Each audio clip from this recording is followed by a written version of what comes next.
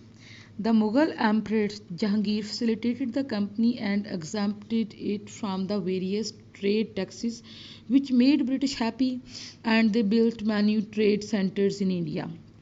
When Shah Jahan became emperor, the company got more trade facilities and concessions.